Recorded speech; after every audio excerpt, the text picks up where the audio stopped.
Oh salah, kena depan.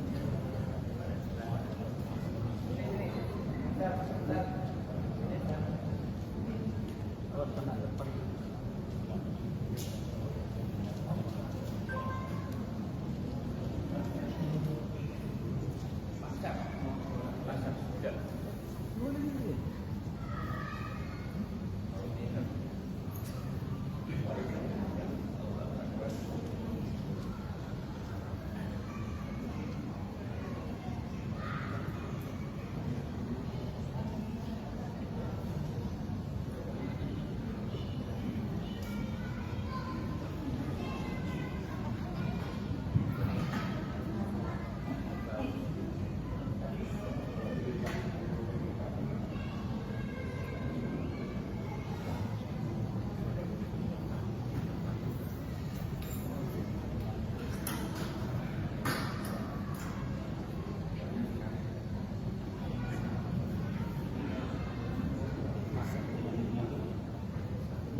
Bismillahirrahmanirrahim. Assalamualaikum warahmatullahi wabarakatuh.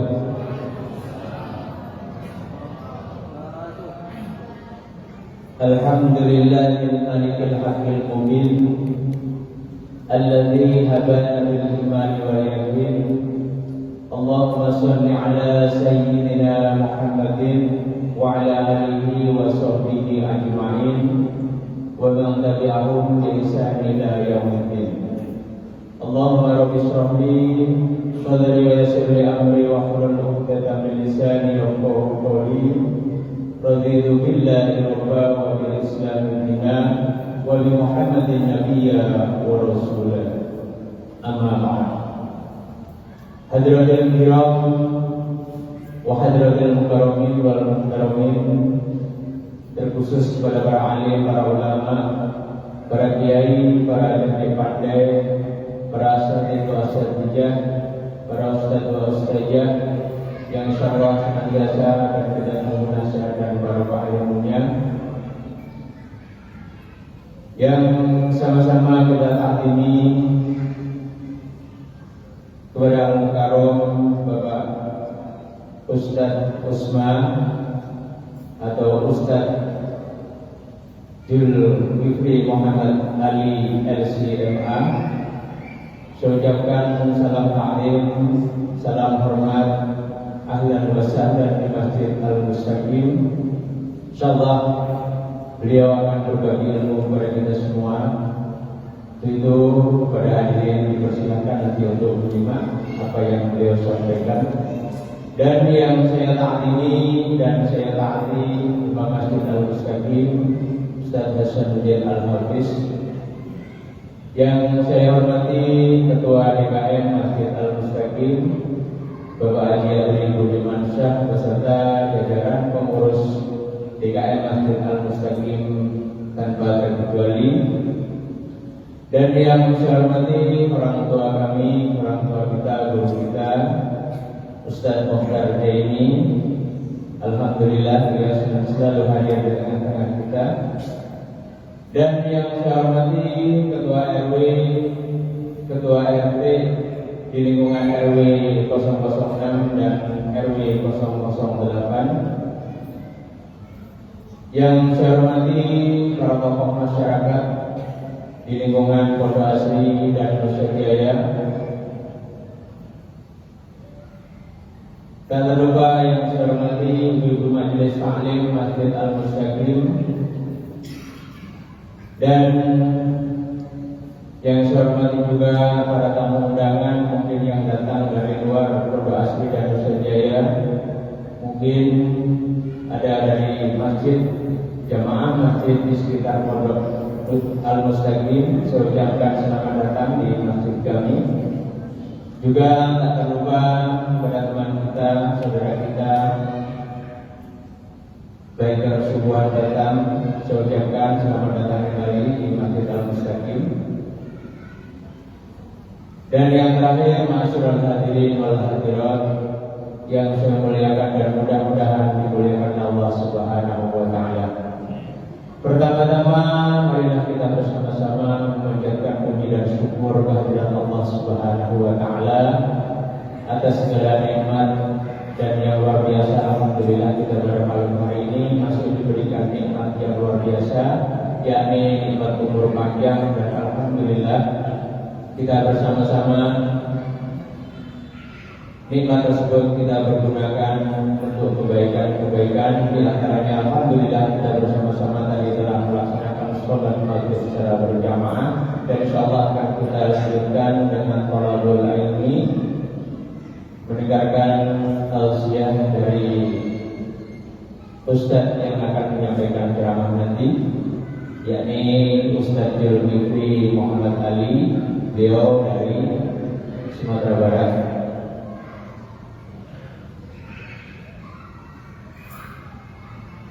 Salawat dan salam tidak terlupa semoga tetap tercurahkan kepada beliau junjungan kita Nabi besar Nabi Agung Sangkas Allah Sayyidina wa Habibina wa Syafi'ina wa Dhuhrina wa Maulana Muhammad sallallahu alaihi wasallam.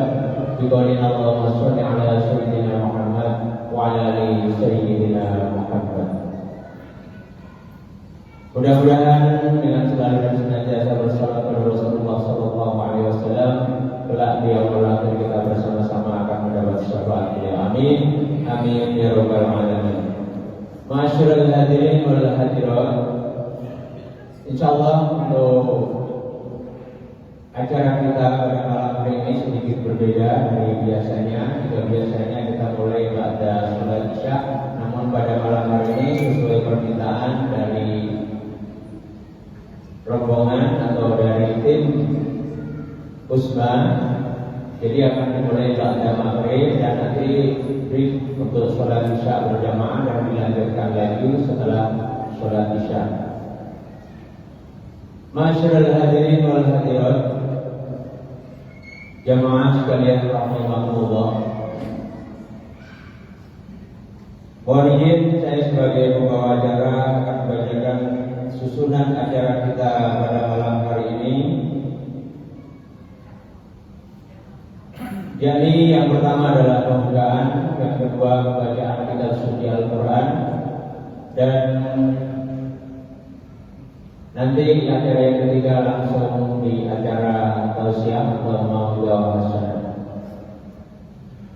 Dan tibalah di acara pertama, marilah acara ini kita awali dengan baca ummul kitab surat Al-Fatihah dengan mohon kepada Allah Subhanahu wa taala. Mudah-mudahan apa yang kita lakukan pada malam hari ini segala ikhtiar dan ibadah kita senantiasa mendapat ridha dari Allah Subhanahu wa taala. Ala hadiniya wa li kulli niyatin shalihah wa ridha ta'ala wa li syafaati Rasulillah sallallahu alaihi wasallam. Al-Fatihah. A'udzu billahi minasy syaithanir rajim. Bismillahirrahmanirrahim. Alhamdulillahi rabbil alamin. Ar-Rahmanir Rahim. Maliki yaumiddin. Iyyaka na'budu wa iyyaka nasta'in. Ihdinas siratal mustaqim. Siratal ladzina an'amta 'alaihim ghairil maghdubi 'alaihim waladdallin.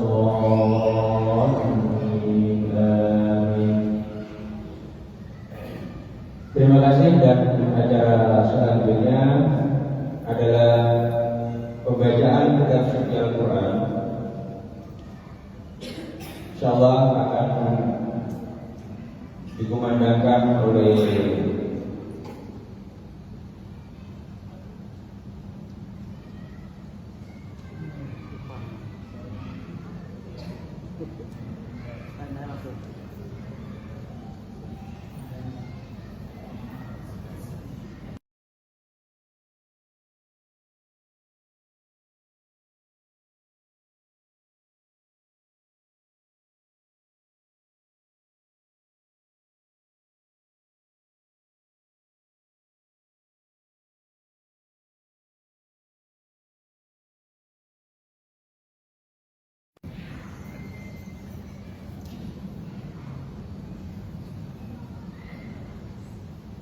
Assalamualaikum warahmatullahi wabarakatuh.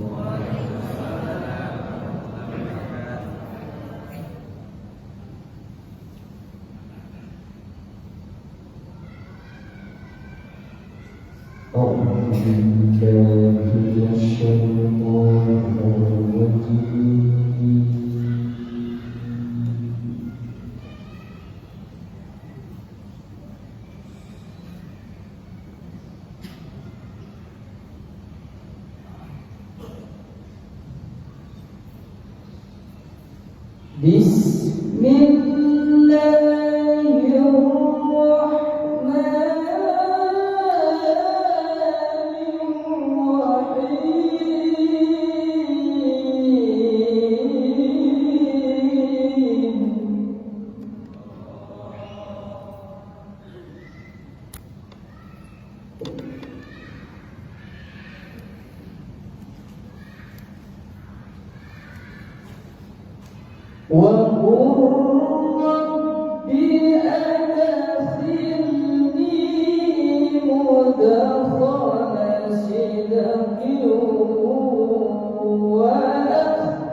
Subhanallah, tabarakallah.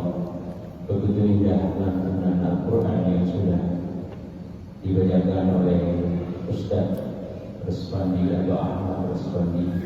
Mudah-mudahan kita yang mendengarkan dan bagi yang membacanya tercatat sebagai pahala dan diberikan pahala oleh Allah Subhanahu wa taala. Amin. Amin ya rabbal alamin. Masyaallah hadirin wal hadirat. Tibalah di acara ini atau acara yang kita tunggu-tunggu, insyaallah Ustaz Zulkifli Muhammad Ali LCMA akan bertausiah atau memberikan maudah hasanah. Beliau akan berbagi ilmu kepada kita.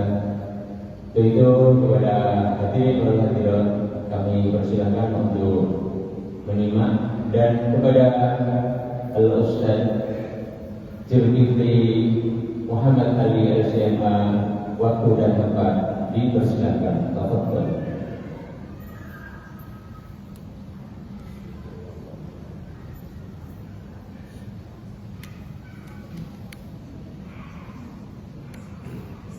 Bismillahirrahmanirrahim. Assalamualaikum warahmatullahi wabarakatuh.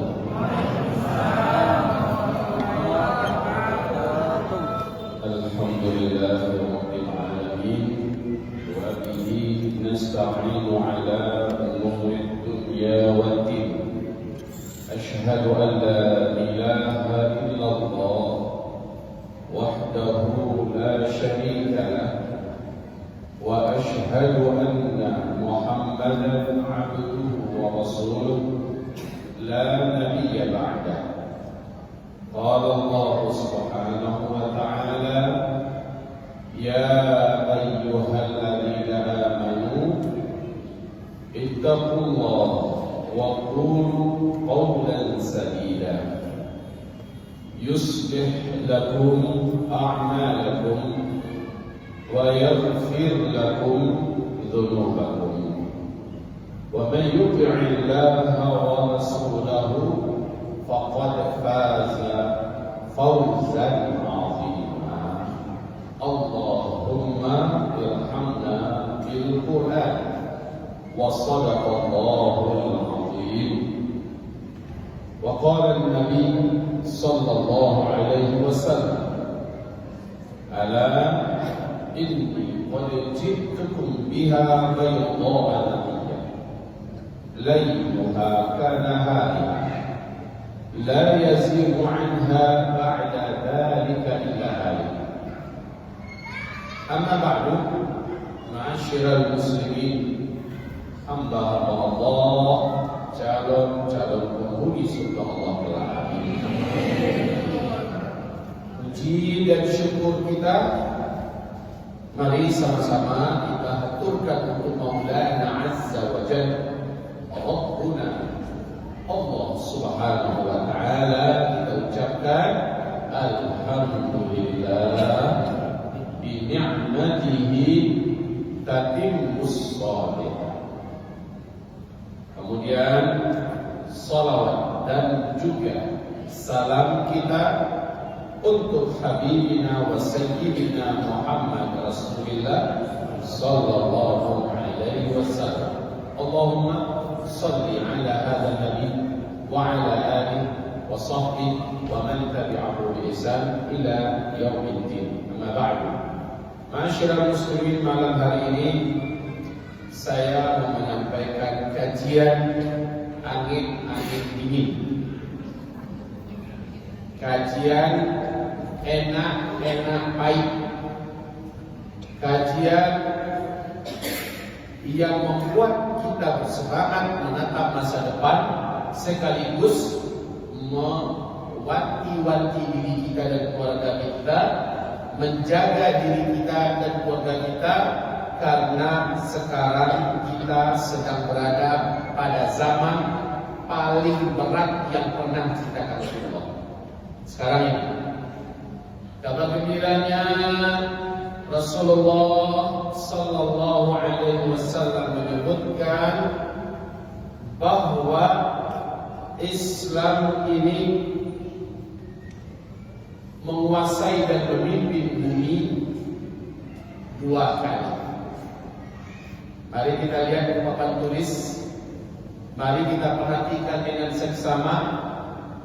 Jika pengajian kita Maghrib Isya ini belum cukup, kita lanjut setelah Isya, tak lama insyaallah sampai selesai ya.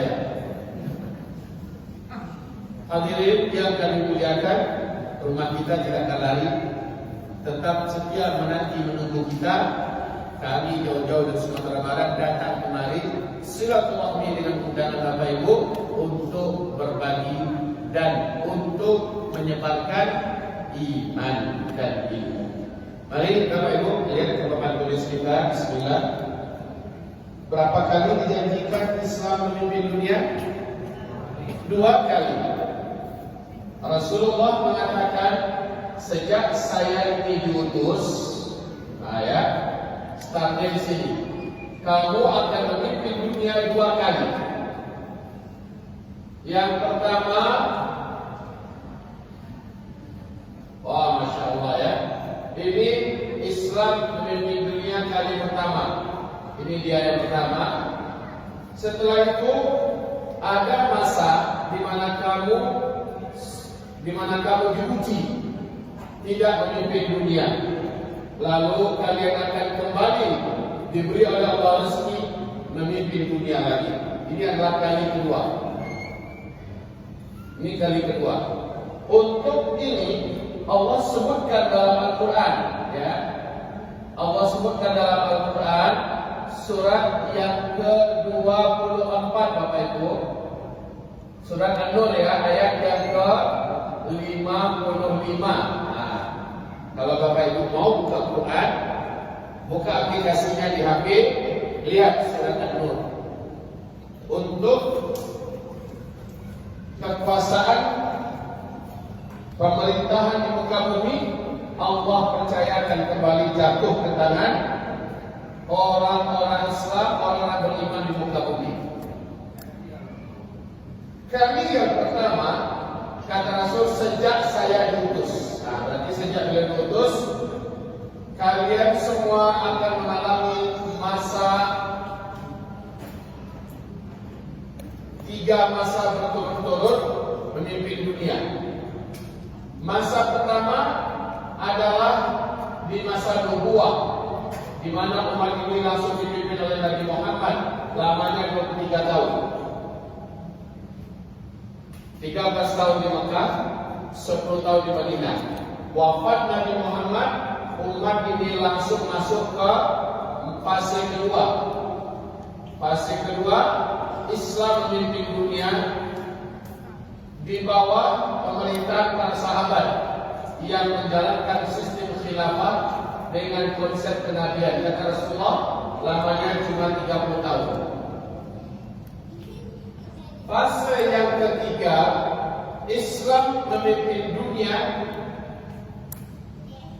di mana para pemimpinnya tetap menerapkan khalifah, sementara sistem pemerintahan yang bukan lagi sistem khilafah, tapi sistem kerajaan. Ini yang paling lama, 1227 tahun. Nah ini Pak. Pada tanggal 3 bulan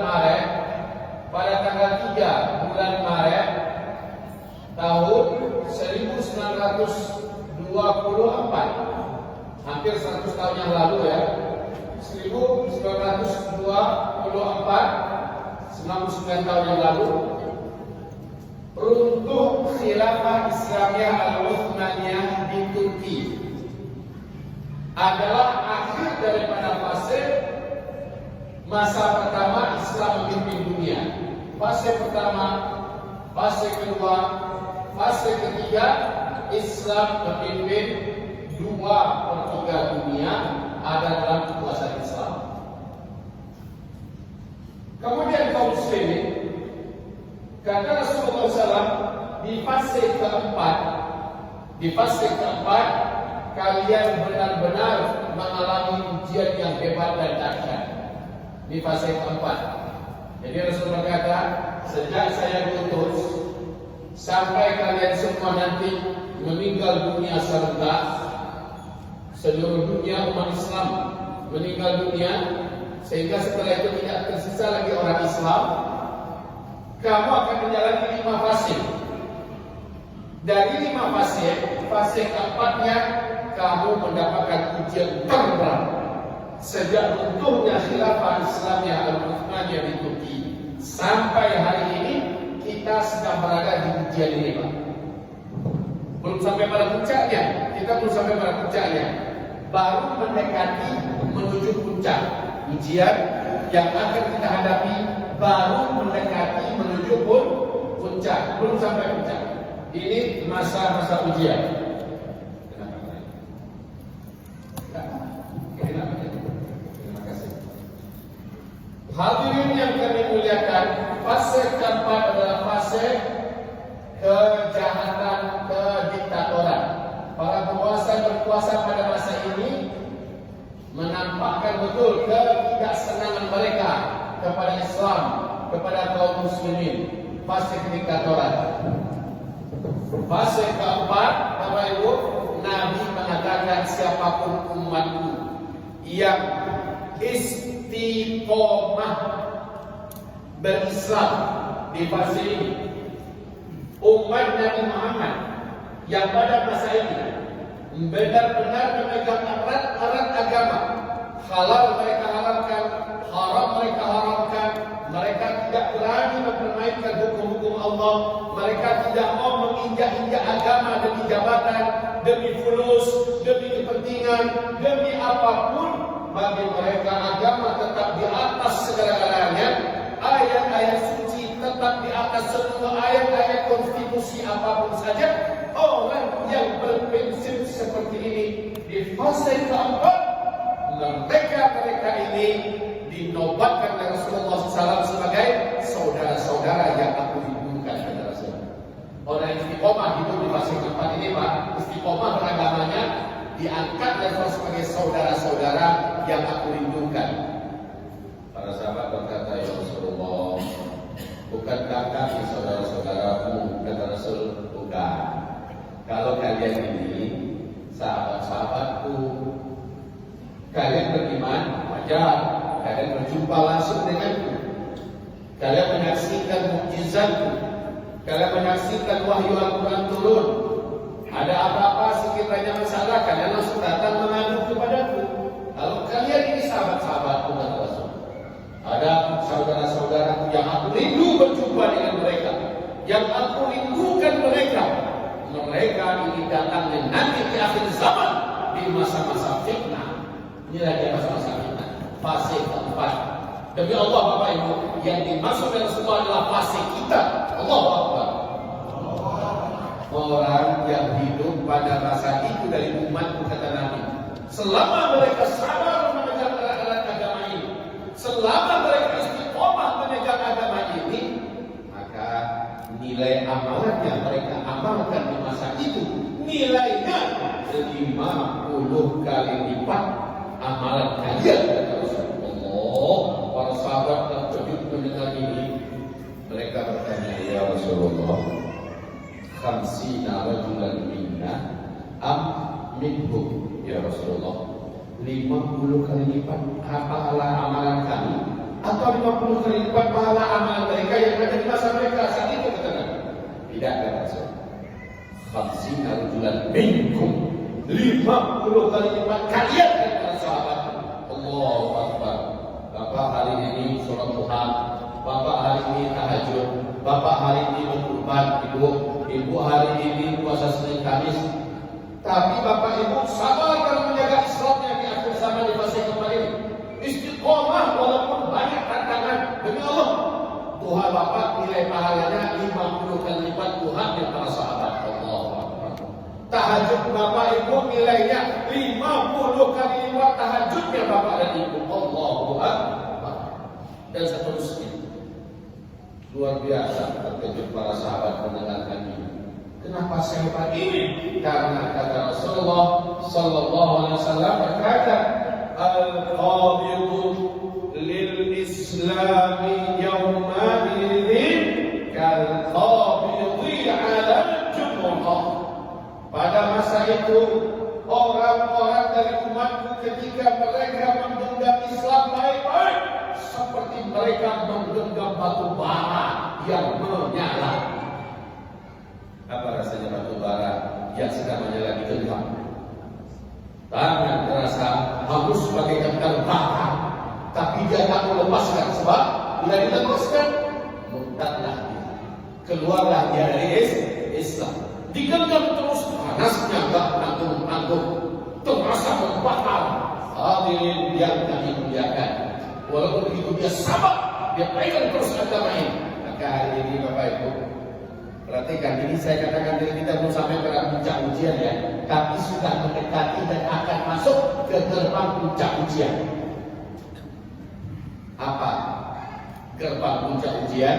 Yaitu naudzubillah, semoga melindungi kita, terjadinya ledakan besar dari dua angkasa, hantaman meteor menabrak bumi yang menimbulkan tanda besar kiamat yang pertama, yaitu dukhan. Setelah dukhan, Allah munculkan tanda besar kiamat yang nomor 2, yaitu Dajjal muncul. Ini adalah puncak ujian untuk umat Nabi Muhammad di akhir zaman. Setelah itu Allah munculkan tanda besar kiamat yang ketiga, yakni Nabi Isa Allah turunkan untuk membunuh Dajjal dan mengembalikan umat kepada kejayaannya. Dan yang keempat, Allah lepaskan Ya'juj dan Ma'juj. Kecil betul tulisannya bro. Tak nampak ya bro, tapi suaranya jelas kan? Suara jelas, tulisan terlalu kecil. Gak apa-apa, Ibu andalkan saja pada kebenarannya bro ya. Bapak Ibu, jadi puncak ujian kita nanti adalah Dajjal lepas. Hadirin yang saya muliakan, di penghujung fase keempat, dan ternyata dimulailah tanda besar kiamat pertama, kedua, ketiga, disusul keempat, kelima, keenam, dan ketujuh. Kata Rasulullah, nanti kalian semua di akhir zaman menjelang kiamat akan menjalani 5 fase. 5 fase. Di ujung zaman itu kalian akan menyaksikan 10 tanda besar kiamat. Tapi khusus umat Nabi yang beriman hanya diizinkan menyaksikan sampai tanda besar kiamat yang ke-7. Ya, sampai tanda besar kiamat yang ke-7 saja. Adapun tanda besar kiamat yang pertama, kedua, ketiga, keempat, kelima, keenam, ya, ini dan sampai ke-7 umat Islam yang beriman masih sempat menyaksikannya. Setelah tanda besar kiamat yang ke-7, orang yang hidup setelah itu tidak ada lagi dari umat Nabi Muhammad. Manusia yang tidak kenal Allah sama sekali. Manusia yang tidak beriman kepada Allah sama sekali. Mereka yang menyaksikan 3 tanda besar kiamat lainnya. Nomor 8, tanda besar kiamat yang ke-9, tanda besar kiamat yang ke-10. Setelah itu barulah kiamat besar, kehancuran alam semesta. Kabar baiknya, kita semua tidak akan pernah menyaksikan kiamat itu. Alhamdulillah. Ini kabar baiknya.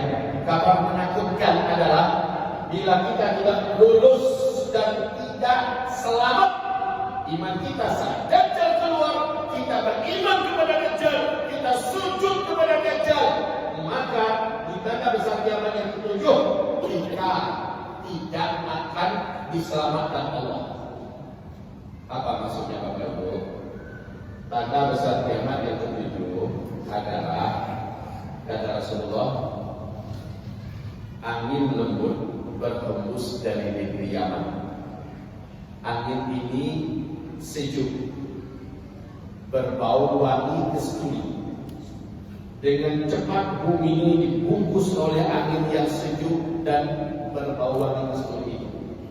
Siapapun umat Nabi yang dalam dadanya ada iman kepada Allah, sekalipun imannya hanya seujung kuku, ketika angin ini sampai kepadanya, ketika angin ini mengenai kulitnya, terhirup olehnya di tempat itu, dan saat itu juga dia langsung tergeletak meninggal dunia husnul khotimah. Amin. Tidak tersisa satupun orang yang masih kenal dengan Allah yang hidup setelah itu. Orang yang melanjutkan kehidupan di muka bumi adalah orang-orang yang tak kenal lagi siapa Allah. 1 atau 2 generasi setelah itu barulah kiamat besar, kehancuran alam semesta. Nah, saya khawatir Bapak Ibu, saat Dajjal nanti muncul, ada di antara umat Nabi yang tak lulus menghadapi ujian Allah dengan kemunculan Dajjal. Karena kata Rasulullah, 2/3 umatku akan kafir kepada Allah, sujud menyembah Dajjal saat Dajjal nanti datang. 2/3 Bapak Ibu. Orang yang beriman dengan Dajjal, orang yang percaya dan sujud kepada Dajjal, walaupun nanti Dajjal sudah pergi meninggalkan kotanya, sampai mati dia tidak akan pernah lagi beriman kepada Allah.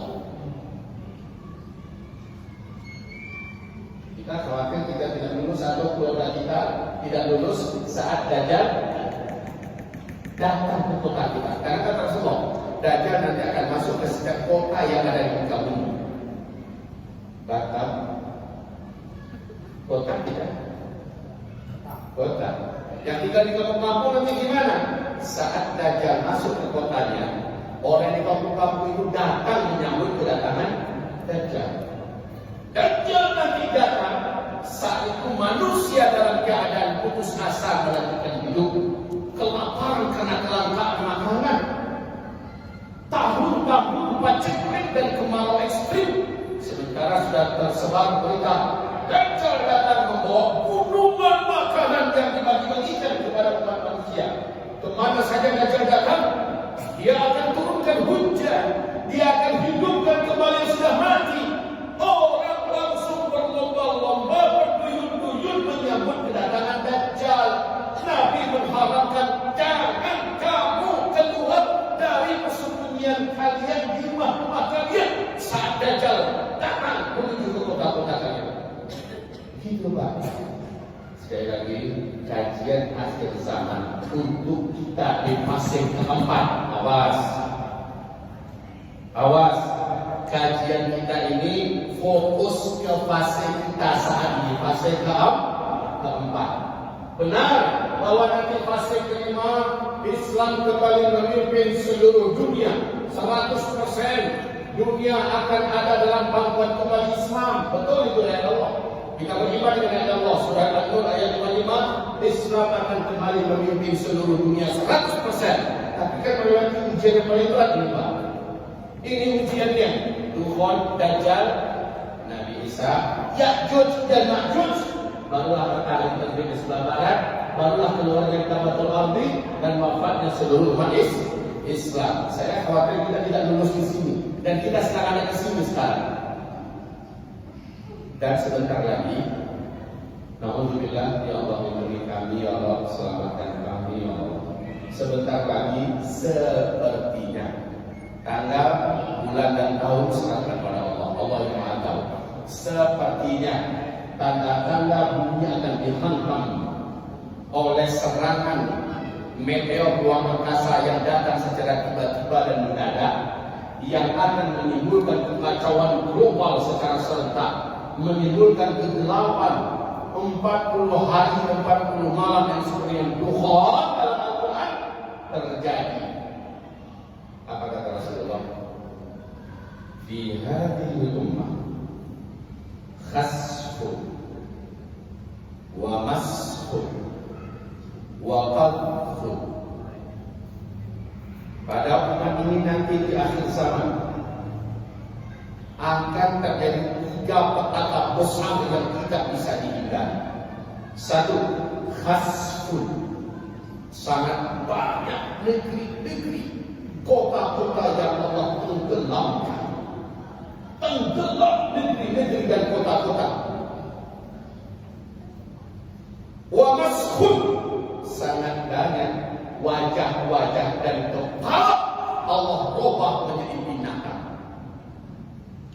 Wa qadfun, akan terjadi hantaman meteor yang menabrak bumi dari ruang angkasa, menghantam bumi. Ini bersamaan ya, yang 3 ini. Para sahabat bertanya, wa maka daka ya Rasulullah, kapan itu kejadiannya ya Rasul?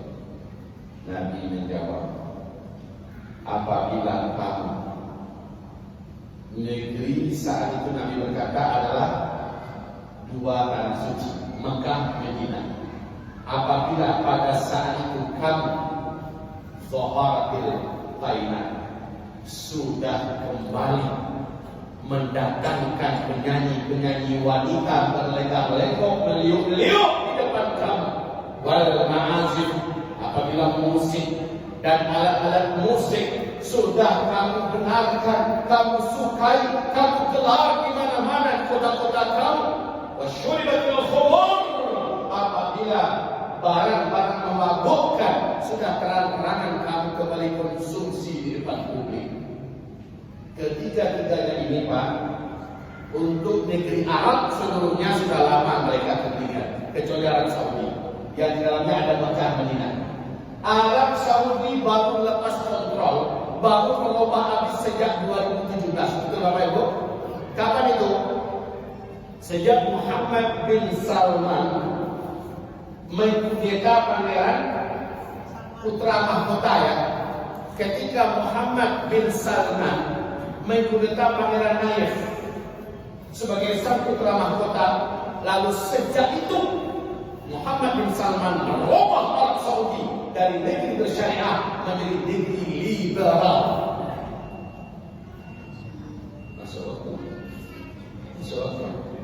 kita stop dulu, kita sholat isya. Bagi yang mau silakan tinggal, kita lanjutkan kajian. Bagi yang ada janji dan kerjaan yang lain di luar sana, bebas. Yang penting sholat isya dulu berjamaah. Barakallahu fikum.